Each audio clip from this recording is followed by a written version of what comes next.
Zooming In is brought to you by Reconyx, see what you've been missing, and by Nikon, the trusted name in optics.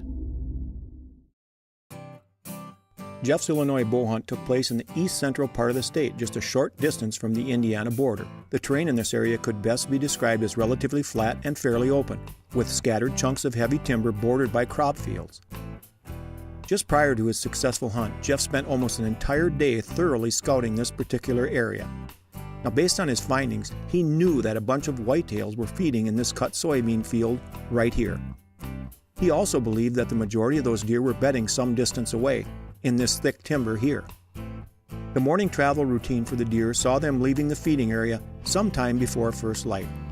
They would cross this stream here, walk along this field edge, and eventually cross this county road right here. The deer would then head into the tip of this patch of cover before crossing this small field and walking into this much larger chunk of timber. Jeff and cameraman Matt Tandy were set up in a large hardwood tree right about here. The tree was situated along a route Jeff figured some of the deer were using as they traveled back to the bedding area.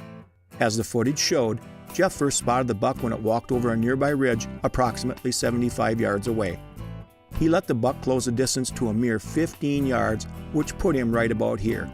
The big whitetail ran only about 50 yards after the hit before tipping over here. Jeff's Illinois bow hunt lasted less than 2 hours. What's more, the buck he shot was the one and only deer that he and Matt saw and filmed. Now, as any serious deer hunter knows, it's not often that things fall into place so perfectly. But man, it is so sweet when it does. Hey, make sure you tune in again next week. I don't know where on earth we'll be zooming in, but I do know that you'll find it informative. We'll see you here. Zooming In has been brought to you by Reconyx and by Nikon.